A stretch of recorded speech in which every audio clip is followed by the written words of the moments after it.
Another opportunity, we should just do this in yoga poses. Oh. Hello. Hello and welcome to our panel. Likes are my self-esteem. Hello, Seth Chatfield. Hey, Toni and Nagy, how you doing? I'm really happy to be having this moment in the universe with you connected through the interwebs. Yes, what a moment. The technology is amazing. I would like to start by asking you a question before we have on some esteemed guests. But if we're going to be talking about likes being our self-esteem and being content creators and people who have this overwhelming, obsessive, compulsive need to put ourselves out into the cosmos to be seen, heard, and validated, what got you into acting? What got me into acting was actually a mixture of two things. One was just sort of, I think, an innate desire to be up and performing for people. And actually the other one was the disapproval of my peers as a young person. I had a lot of bullying as a young person, and actually drove me. So now I have that, like, you know, it creates that infinite need where you're like, now I need to be liked. Now I need to be liked. And I tried to use that to my advantage throughout the whole thing. So. But that's just an honest, you know, in the spirit of what we're doing tonight, that's kind of the truth. So you got into acting as a teenager, as a kid. When did it begin for you? I did children's theater when I was like at Andy's Summer Playhouse from, I think, age, I want to say 9 to like 16, when it got, you know, the age when it's kind of weird to still be the person going to children's theater. And then I did, you know, like drama club in high school and stuff. And then just tried to find anything I could do that was performance related from there on out. So it's been an itch you've been scratching for a long time. Since I was like nine years old. Yeah. Okay. And so for you, how did the internet impact your relationship to acting? Well, as you may know, it opened up so many more opportunities, because prior to that, it was really like, a couple things I did before that with feature films and stuff, but then it's like, how can I find the next person? Because, you know, it's very rare you get into something through like an actual audition process on the indie level. You have to like find people, track them down, or sort of follow a project or follow a group of people. Whereas the content creation possibilities with the internet really kicking in and becoming like more like where you could actually stream video and stuff. I mean, opened it up so that like the stuff that you and I have done together, we could do sketch comedy and do these kind of big, inventive, creative bits and get them to people, which was such a weird idea, to actually be able to get them directly to people and then have both the positive and negative results of feedback from that. So yeah, I mean, I think like for everyone, it really streamlined the process of getting stuff out there. So this is what I've been thinking about on a personal level, is how, for me, making a video can be like a drug fix, because there's an instant gratification of, hey, I had this idea, I filmed the idea, I edited the idea, I put the idea out there, and instantly I get feedback on it. Mm-hmm. And there's other projects that I've been working on, like a book, for instance, for 11 years that I've been writing and rewriting and reworking and redeveloping and editing, and it lives in my computer.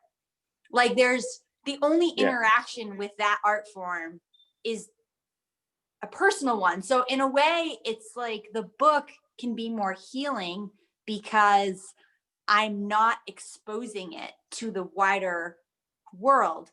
But at the same time, the gratification of putting out a video and having people respond to it, it definitely like makes me happy. And I just was having this like really bad day today, because I was like, I don't have any video ideas. And I was like, wow, it was really reminding me of how much I rely on this format now to validate my creativity and my happiness and my overall sense of self. That makes sense. That makes sense. I mean, definitely, this year I've been doing I've been doing like video content every day for 189 days, and I stopped before this crazy week for a while, and I definitely have felt that thing that you're talking about, which I don't think I really felt until this year, weirdly enough, until we were kind of stuck inside. That like instant, you put the thing up, people start responding to it, and you're like, oh my God, I just like touched someone's day. Weird. What? This is like, you know what I mean? It's like, it is that, I don't know if it's like a feedback loop, right? Kind of. Wait, Seth, let's figure out your eye line. Look up, look See, I knew look, it. I knew it. yeah, I knew no, it. we I'm gotta looking have at you. more. I'm looking at you. Shall I look at the Maybe I'm not the person. That's where how you should be looking. Yeah, there you go. really weird? Great. Yeah, yeah, because if I just feel as if that's more connected. It's funny because, okay, this is another thing about content on the internet is eye contact. So I've had a real existential crisis in my life of learning how to talk to a camera, right? Like for a very long time, I was like, oh God, like I don't know how to be someone to talk to a camera and connect Right. to it. And what I realized is you have to figure out how to look through the camera into the audience, even when they're Right. not there yet. And like you always have to be using your eyes to connect to an imaginary audience that you don't even have. You're just wishing for. So it's like your yoga, your drishti, they call that your focus. Yeah. In yogic philosophy or in a yoga practice, it's like you have to maintain your drishti into an imagined audience that you like dream of while you're creating your content. So did you do any theater when as a younger person or anything? Because it's interesting that you process it that way, because for me it was just a fourth wall, which you sort of, when you have to be on stage a lot, you can't like look at, you know, your friend that showed up to your production. You can't just look at that person usually.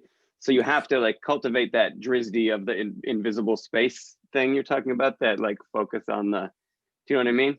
But for Yeah, me, it came from keep looking stage. at But me. Keep looking up. Keep looking sorry. up. So for me, it came from the stage. But for you, did you have to cultivate that with your relationship with the camera? Okay, because I was not an actor. I Right. was a jock, kind of, not even that great at it. Okay, but I did play sports. So the school that I went to was very sports oriented, lot of Gap jeans. It wasn't a particularly artsy school. And in fact, our guest that's coming on in a few minutes, we went to school together. And I've known her since the 4th grade. And she was a performer. She's always been an actor. I can't wait to talk to her about it. But for me, that was not my style. I was way too self-conscious. I think I was a very self-conscious kid in the sense that I was hyper aware of my own psychic and intellectual limitations of being a child. And I remember being so conscious of that. I could not play. I was not a kid who played or did imagine. Like I would watch my brother and he would be like, wow, imagining. And I'd be like, what is he doing? I was so jealous of kids that could play. I did not have that ability. I was too aware of my surroundings. So for me, it's super ironic that my whole life is built around imagining different worlds and imagination when I cannot play. I have a daughter I cannot play with because I'm like, I'm just pretending to play. So it was like when she was like 4 years old, I finally had to be like, I can't do this shit with you anymore. I'm not your play friend. You got to play with another person. We can do other stuff like jump on a trampoline. I can't play with you. I cannot do it unless we're making videos together. There you go. Wow. So I can only play if it's for work. I can only work play. Wow. I would have pegged you as like, I really would have thought of you as like the kid who was, you know, running around in a field imagining they were in a pirate ship, but you're saying you really didn't tap into that. No, I was like listening to the news and like worrying about homelessness. Like I had no imagination. I was too grounded in reality to a point of psychosis. Yes. On that note, I do want to welcome our guest. Her name is Miriam Katz. I say her name so crazy. I like to say Miriam. I say her name nuts. She's going to say her own name because I say it wrong every time. I've been friends with her forever. Look at her. She's so stunning. Wait, you have to unmute yourself. Look how beautiful you are.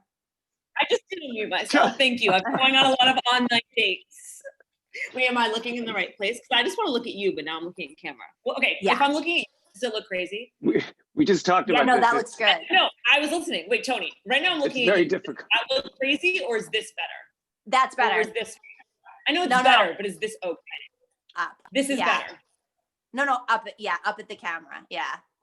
Look at her. So you I'm not say gonna your name because because I then- say your name so dumb. Oh no, Seth, say my name because I don't know how to say my name.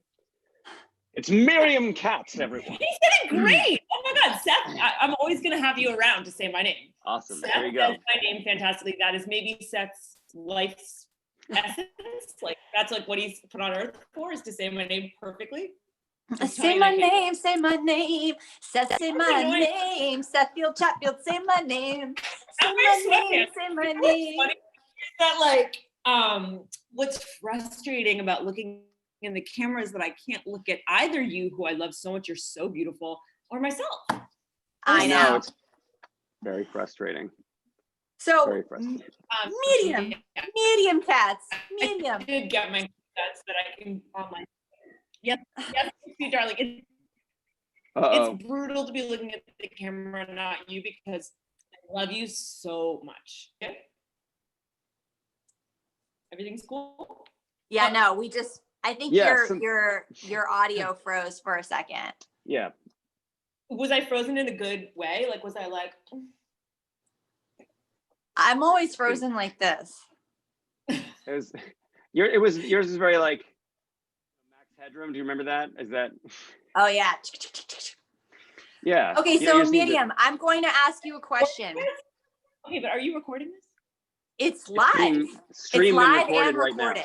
now. And recording is the question. Yes. Okay, good. Ask me a question. Tell me, Miriam, what originally drew you to acting? Oh, what a beautiful question. I knew when I was a child, truly, like when I was 5, I like came down this staircase at Thanksgiving dinner and I was like, I am going to be a star. Like I just was like super connected to like Madonna, Cyndi Lauper, like larger than life women. And it wasn't even like I saw a movie and was like, I want to do that. It was like outside of that. It was like outside of culture. I knew when I was tiny. So I don't know if that answers the question, because I don't even know what. It's like my birth drew me. So was like fame a seduction, or the art form of pretending, or a little bit of both? Because it's interesting you say you were drawn to larger than life women, because you were a larger than life character. Like when Miriam came into our school, she wore like hats, which was like a big deal actually. I mean, I know like she wore a hat, but that was well, I also wore like a a vest. I wore like a vest and a tie. Like I took she wore a vest and a tie. Hat and vest. Mm-hmm. Yeah. So was it like fame, or was it something else? I mean, I did say star, so in that sense, that is kind of fame. But I think it was like attention. I think it was like it had to always have been entering into another character, because I performed a ton in my family, and I would always be like a man or a witch, or I would always be something else. I was always doing characters. When you like change, shape-shifty. So it was always like becoming another thing completely. Yeah, I don't think it was ever about like very serious acting. I think it was always like being outside of me and falling completely into that other thing, to the point where I don't have to be alive for a little bit. Okay, so that's interesting, because it reminds me of what I was saying before you came on about like there is this drug addiction that I was referencing about posting a video and getting this like immediate response. And when I think about my relationship to drugs or alcohol or anything, it is about an out-of-body experience, forgetting I'm alive, losing myself. so it's interesting to me. It's like there is this intertwining between the human need for like drugs, alcohol, substance, and us performers acting, what have you. It's an escape. It's like we are really looking to escape ourselves. Yeah, and it's like really interesting to like become another thing. It's like trying on another life altogether. Like even when you're like looking at apartments, you're like, what could my life be there? What about there? And like with like dating right now, it's like, ooh, this, like all these different possibilities. It's like you actually get to experience those different lives. So like say you weren't like a heroin addict, you're like, today I am. Or with voiceover, it's even crazier because you're like, today I'm a worm. And I think if you like really are like, you can really fall into it. You like forget you are not that other thing. And it's like, people are like, oh, acting so hard. And it's kind of like, maybe, but it's like, if you can just flip the switch and become that other thing, it's like not hard. You just literally are that other thing. I agree. It's pretending. It's like Toni was saying earlier, it really is the art of pretending. And it's like, if you can tap into the childlike or not childlike for some of us thing that where you're just pretending, it's like that. Yeah. So you were into acting as a child, and then tell us, did you maintain that same passion or did something else happen and you were brought back to it? I obviously know the answer to this question, but I want you to talk about, I was like such a Jimmy Fallon thing. Like, well, I heard you were on vacation. So I heard you're a real prankster on set. Yeah, I'm a real prankster on set. Yes, totally. I have these very intense Russian parents who were like, what the, look, are we able to swear on this? What's the audio? I have no idea. Okay, anyway, I don't need to swear. Okay, so what are you doing? Like, why? Like, they were just... We're losing audio, I think, Miriam. Also, confused by this thing, and I just knew so clearly. It was like, it's like I knew who I was when I was born. Am I back? Sorry, I wanted to... Ironically, your city internet dropped out for a second. Yes. Wait, is someone perfect? You have to say that again, because your perfect city internet made us lose you. So start again at the Russian parents. Okay, so also, okay. What is it, Seth? What do you want to say? I just want to tell you that we have Bridget standing by as well, and she doesn't have much time. So if we could maybe swap the two. Yeah, sorry. Okay, go ahead, Miriam. Do you want to do Bridget and then I'll answer? Do you want to do Bridget? Have Bridget, and can you hang out for a second, or did you have an appointment? I have to leave. I should leave at like 3. I'm good. Switch. Okay, cool. All right, so let's come back to you. Pause with the Russian parents. Miriam Katz, everyone. No, she's going to come right back. Okay, then let Bridget on. All right, I asked Bridget to join the Zoom. Is Bridget here? Oh, is she coming? Okay, well, Miriam Katz is going to come back with Russian parents. I cannot believe her internet was having an issue because I live in a world of bad internet. Same. Did you tell Bridget to come on? I did. The second she doesn't have. Hold on, I'm sending her the link. Hold on, sorry everyone. Technical difficulties. Am I the only one that's not having an internet issue? No, you are now having an internet issue as well. Hey everyone. Everyone else except for me is now having an internet issue officially. But we are working on the problem. Stand by, and we'll be with you very shortly. In the meantime, I don't have anything prepared, but. Can you not see me right now? I can see you. Oh, now I can see part of Toni. And okay, and it looks like we're back with Miriam Katz and Toni Nagy. Hair looks so good. Let's talk about that instead. Okay, I'm gonna answer the question before Bridget comes because that works great. Okay, so I had these really intense Russian parents who did not want me to be who I was and were really uncomfortable with like this animal that I was. And so, Bridget, bye. Shut up, Miriam. Bridget! Hi. Okay, so I'm gonna introduce my love, Bridget. Okay, so Bridget is someone who I've been working with for many, many years. Oh my God, wait, I think I'm like upside down. Bridget Barkan, everyone. Hello. And she's on set right now, so we had to interrupt our other guest to bring her on because she's such a fucking diva. It's so you. Just be like, I need to come Sorry, on guys. now. Me. Whatever's Okay, going I like on doesn't matter. Me now. All right, Perfect. Bridget, since you have limited time and since we're, just hopping on with you, tell us a little bit about what drives you to create content for the internet.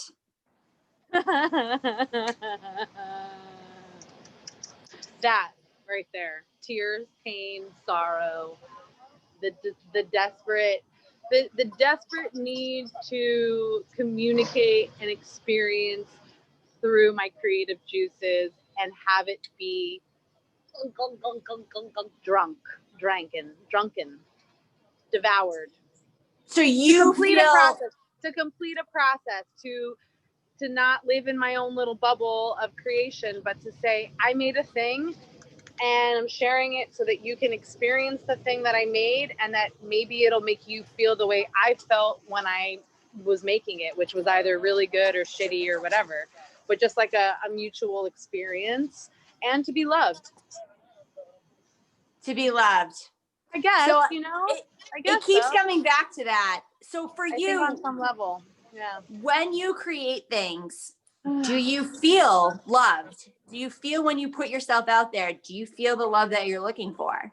Sometimes, yeah. Like, I definitely feel like there's those moments I've had where I said, wow, someone really got this, and was like, oh, wow, that's a genius thing that you just described, which is what I feel.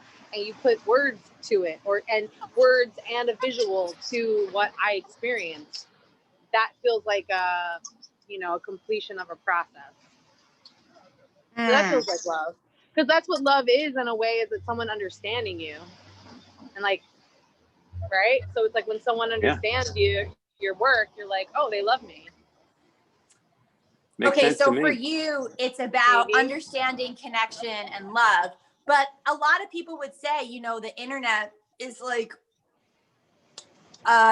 the Wild West for also like hate. So do you feel as if you are prepared to receive the criticism as well as the adoration? This is why I'm not famous, because energetically, I believe I have not like resolved the fact that I am terrified of being misunderstood. Like, that's the whole funny thing, is like, I feel like love is understanding, and then if you don't love me, then you don't really understand me. Sorry, That was great improv. That was good traffic. instinct. Because that's what it is. It's like, if I'm not received, then it's like, oh, they don't get me. Because if they got me, they would love me. Like, I've had those moments where people have written things to me that were like shitty, or they didn't get why I did something, but I haven't had a lot of that.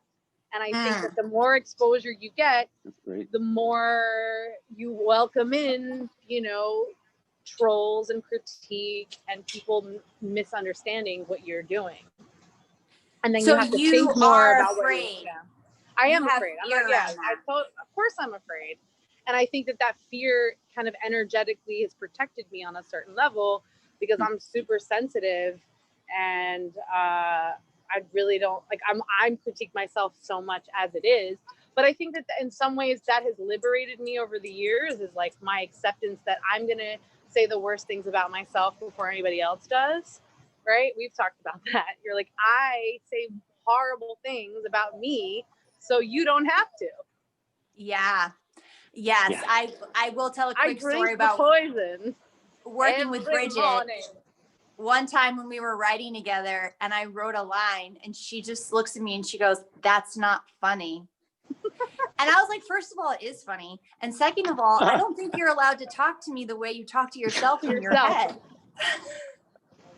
Yeah, I can be really, and that's the thing, is I can be so critical of myself and of others. So of course I expect that of other people too. Like, if it's in my own consciousness, like, of course that would exist on the outside as well. But I don't think that we should like curb what we do because of what we don't want to experience from other people, or what we do want to experience from other people. Like, we still have to do what feels authentic. But I also feel like I have friends, and I've seen them make art, and I'm like, oh God, that's really bad. And I'm like, well, should I tell them?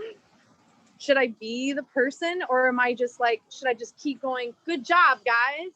Like, because sometimes critique is important. Sometimes we need to know, like, you're actually not being effective with your skill set or your talents, or, you know, like, it's a weird dance, because I want someone, like, I've seen friends put out music videos and I've been like, this is not good. And I would hope that someone would tell me that what I was doing was not good, because I don't want to not make good things, you know? Yeah, but good, I think the reality really, is you have to ask for that. If Yeah, I have to yeah. ask for that constructive feedback. criticism. Yeah, Right. it's the You gotta be relationship. If you willing. have that relationship where you know that it's okay to provide that feedback, that's one thing. If Yeah. you try to, like, I think, You need me? freestyle All that, right, I gotta go. doesn't always work. We Mwah. love you, Bridget. Bye. Wait, promote yourself. Bridget Barkin at Instagram. At Yeah, Bridget all that. Barkin. Bye. We'll promote you. Okay, Bridget Miriam, Barkin, everyone. come back to us, Miriam. Thank you for your patience. Muted. I love what she said so much. What did she say? I wrote it down. No, that wasn't what there was something she said that I really liked, and now I forgot what it was. But it was about the love thing. Oh, understanding. I think that's what it was. Love is understanding. Well, that kind of goes into what you were saying about your parents, is like feeling misunderstood by your parents, or you not being able to be your authentic self, and therefore creating these characters. Oh, interesting. I didn't even make that connection exactly, but yeah, totally. Also, there was like, because you asked about like the path, and there was definitely like years of being like, I like acted in high school plays and stuff, but then it was like by the end of high school, it was like get good grades and then like go to school and like study something in art world that was like all right, you know, and like I was a little bit killing it, but it just did not feel like my essence at all. It was very academic. And there was a witchy party that you threw with, how many women was it? It was like 13 women. Was it 13? It was 13. Okay, and I think Bridget was probably there. It was like 13. Can you hear me? Yeah, you do come in and out, which is psychotic, but you do. I'm so sorry. It was 13 incredible women, and we each got a little question, and mine was what, and it wasn't specifically for me, it was just the one that I got out of the hat. What did you want to do when you were a child, and are you doing it? And I think I was 26 and I just started crying because I just wasn't. And then when I was like 32, I did get back into it and moved to LA, and now I'm doing it. And despite all of the difficult aspects of it, it is so clearly what I'm supposed to do. And I'm so clearly like, you can't say you're your full self, but like a huge percentage of myself is being expressed because I'm doing it again. It's awesome. So the reason why I wanted to have Miriam on, and I'm baffled by her internet connection in LA, but is because I really admire the fact that, you know, she was on a trajectory where she was having career success as an academic, as someone in the art world, getting paid money, and like she had a career, a successful career. And she took a leap of faith and she moved to LA and she started pursuing something that really meant something to her, and she's doing it. And I think that was really why I wanted to have you on. I mean, I didn't get a chance to say Bridget's life story. She started acting when she was 2. She was in commercials, She had a totally different experience where acting has been her livelihood. It's been how she's made money her whole life.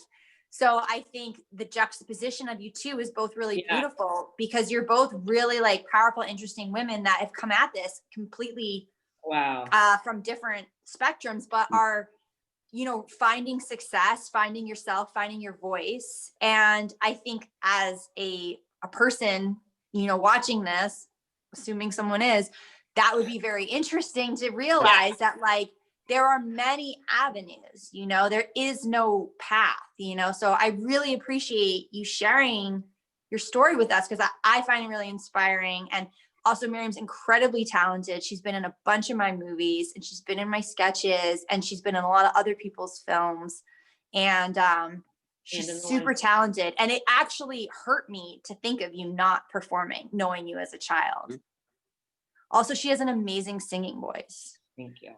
Also, Miriam is in Shiny Diamonds, which you can watch at the festival that we're doing this this thing for. Just a little tie-in there, folks. Yeah. Miriam Katz. See her. Featured in the film Shiny Diamonds. I remember the thing that Bridget said that I really loved, which is she was like, that's why I'm not famous, because I don't like accept the haters as much as the lovers. Yeah, that was deep. Frozen. That was deep. Did you hear that? I did. Yeah. It was incredible. I did hear And it. I really understand. And I think there's a difference, like you were saying that like Bridget has done it her whole life and then I came to it late. Of course, I still have a lot of fears, but I almost think energetically I have different, it's a little bit easier for me to deal with certain aspects of that. Of course, the hater thing is terrifying, but I think if you've dealt with it your whole life, it's scarier somehow. I think I'm a little bit more kidding. Yeah. It's like really serious. So I really connected to that. And it is hard, I think, to like fully embrace it. I think actually, Toni, you are like very, very good at just being like, uncle, cool. Like it's so fun when you love me, but like you are okay with being criticized or with like just trying something and not having to be perfect. Like you're very, very okay with, like, it's funny that you mentioned that thing of Bridget saying it wasn't funny. Like you are okay with someone saying like, even me, like saying like, I don't think this really works. You're like, cool, great, no problem. And that is like such a gift of a performer. And I think I'd never heard anyone say it the way Bridget just said it, but like, I am open to both spheres. I'm both open to both poles. It's like awesome to be loved, but you're also just sort of like, some people aren't going to love me. Fine. And like, that's like psychedelic to be like cool with those people. Absolutely. Yeah. I love you so much, Miriam. Love you. Thank you, Miriam. I hate that I'm looking at the camera and not at you, but I love you so much. And I'll see you via text 45 times tonight. I can't wait. 99 voice memos. Okay, bye, Seth. Great to see you too. Bye, Miriam Katz, everyone. Bye. Miriam Katz. See you later. Miriam Katz. She's in Shiny Diamonds. God, I love Miriam. Okay, next we have Jordana. Look at this. Welcome, Jordana, everyone. Hello. Here we go. I like your background with Toni as a monster. Thank you. I know. Okay, so Jordana, let me take a moment. I'm going to introduce why I wanted to have you on, because we had Miriam and we had Bridget on. You are another person who I've worked with. And Jordana is someone who also likes to create her own videos, and she seems to have a similar compulsion to me as just insisting on making videos. But why I wanted to have you is that, you know, your story's kind of interesting. You went to LA and then left and became a therapist and lived in New Hampshire, yet you still are really committed to the artistic process. So I'm curious, what drives you to keep making videos? Like, what is it that you're looking for? Relief. Go deeper.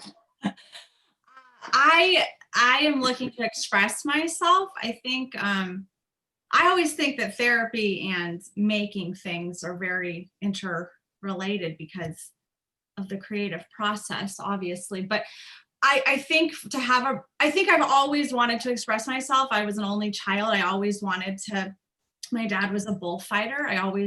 Performing is in my blood, and I think it's my life. My dad is a bullfighter should be the title of your memoir, by the way. Well, that was just dropped that in there. Just it's you know. Yeah. I mean, I think for me to not go insane, I think that's really what it is. I mean, it was interesting because I read your description and it was like, we need the likes. And obviously I want the likes, but more than that, I want to express myself, and I want to express myself in a way that is not just in my bedroom dancing in front of the mirror, which is also part of what I've done in my life. But I want people to see what I have to say. And if it resonates with them, wonderful. If it doesn't, oh well.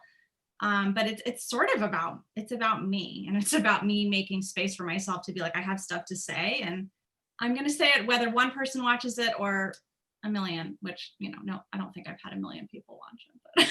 But Well, so for you, it's a type of healing. Because I remember, you know, working with you about a song you had written. yeah. And I was just like, I remember being like, oh, there's too many concepts here. Like I was kind of like pulling it apart, like trying to help streamline it. And you were like, but these are all my feelings. Like you kind of were like, why do I need other people to understand my feeling? I was like, no, we have to like make this a thing that's digestible. Yes. So it was interesting working with you because you had a kind of unself-conscious approach of just like, no, but this is what I want to say. Right. Like I'm not like, obviously I would love if my work is meaningful to people, but at the same time, I think you're right. I think it's like, I was gonna say, I don't care what other people think. No, I do care, but I also, which actually you made a really good point.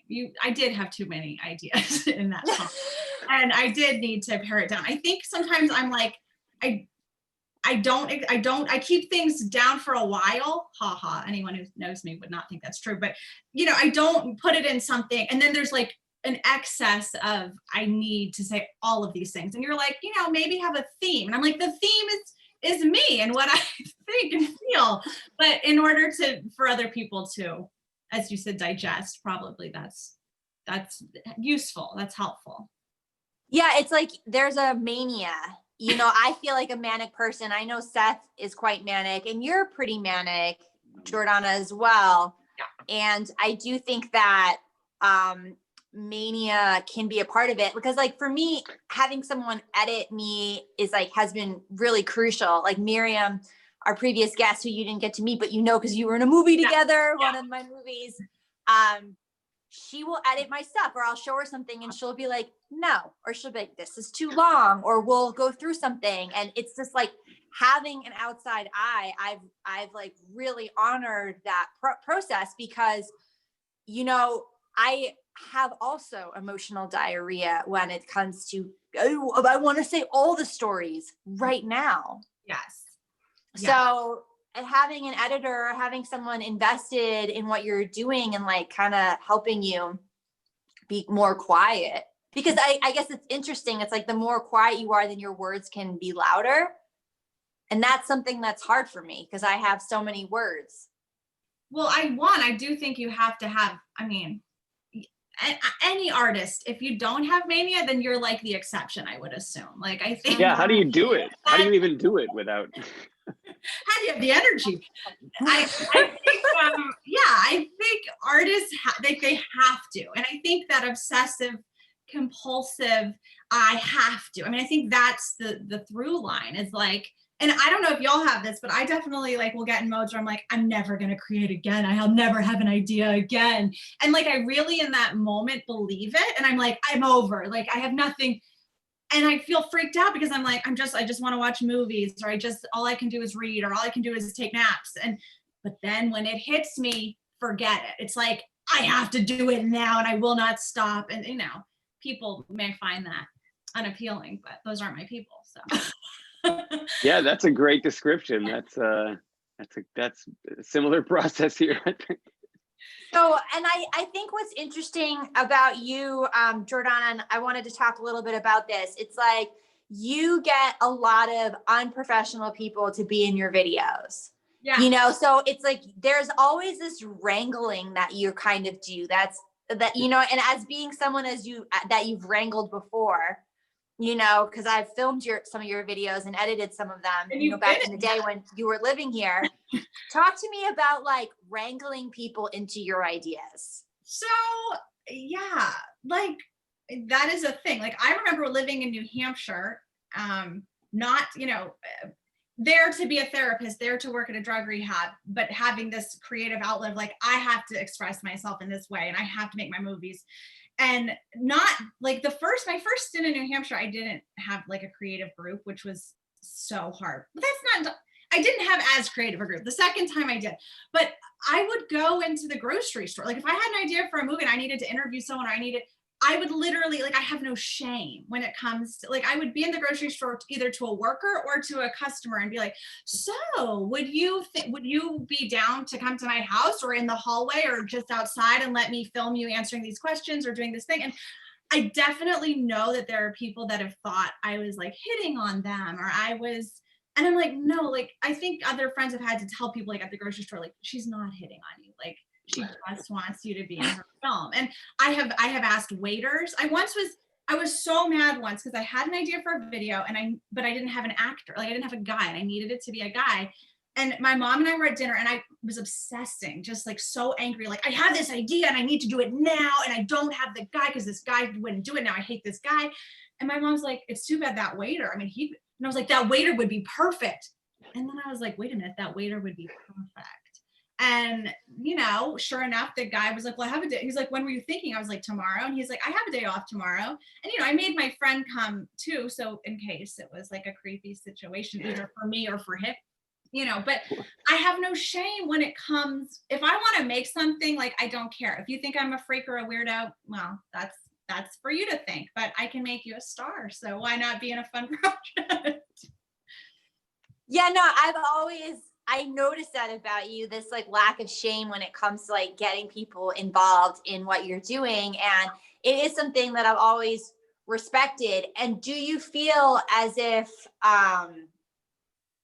like being a director or like getting people to be involved, like what is it that you are drawn to more? Is it that like you want to be in the thing and so you do the other things to enable that? Or do you have passion for the other things? Does that make sense as a question? Yes, it does. And I feel like you might be able to relate, but I don't want to put words in your mouth. I'm secretly, when it comes to my creative vision, I'm a control freak. And you wouldn't know it necessarily because you'd go, well, she gets random people to be in her movies. Like, she clearly is not that, you know. No, I don't trust anybody else to do what I want to do. So I don't, what was the question? Which do I actually, you know, it's funny. The acting is like the least of it for me. Like, I realized that because I'm having to wear so many hats because it's so, you know, low budget, the acting is just like, oh yeah. Also, I'm telling everyone what to do. I've got the people, the person I said, it'll only take 10 minutes, which we know is a lie. You know, I'm trying to like do everyone's schedule and just be happy that someone agreed to it. And then I just put myself in there and I just do whatever. So in a way, like the acting is such a, like an afterthought. You know what I mean? Like, it's so in me anyway that I'm just like, okay, sure. Like whatever. I actually kind of like the editing process, because that's where I feel like I'm it's like a puzzle and I get to put the story together. And that's the exciting part for me, is once I have the material. Yeah, I think that's interesting. And I think, you know, there are people who just like the acting for them is the main anchor. And I think for me also, it's the execution of an idea. Yes. And it's like, I put myself in videos because I'm impatient and then I'm there already. I'm already there. You are the actor you can best control, right? In both of your situations, and I think, right? I get that. You know what it is you want to express. Yes. So you're like, I don't have to explain it to me. I'll just do it. Yeah. Right. But I do think it's idea execution. I really relate to that because I wonder, I'm like, am I an actor? I'm not sure. You know, I've only been in a couple of things that I'm not in control of. You know, only so many people have been like, Toni, will you be in my thing? You know? How do you like that experience? I felt like I was always backseat driving. Yeah. I get really nervous. Like, it's so funny. I was saying even before I came on here, and I was like, I'm shy. Like, I don't know. How will I be? I'm so frightened. And again, some people are like, what are you talking about? You make these things. And I'm like, yeah, but that's my domain. Like, when I'm in charge of everything, like, you're in my world, you know? And I get like, this is my idea. And I find like when I've been in people's plays, for example, I'm the person who, before we go on, I'm like, what if I forget a line? Oh no. Like, or even when I get really caught up in other people's words that I'm like, what if I mess up? That when I'm doing it, most of the time don't even have a script. I'm just like, I know what I want to say. I get nervous though when it's like, so I'm like, am I an actor? I feel like I'm just a person who has a lot to say. Is that acting, or is that me just being heightened different parts of myself? And it's that probably. Wow, that I really like that point. But I I like will say, that. someone who's Good. had you, I have had you act in a couple of things that I've done. You've been a great actor. Thank you. Well, I mean, I love it.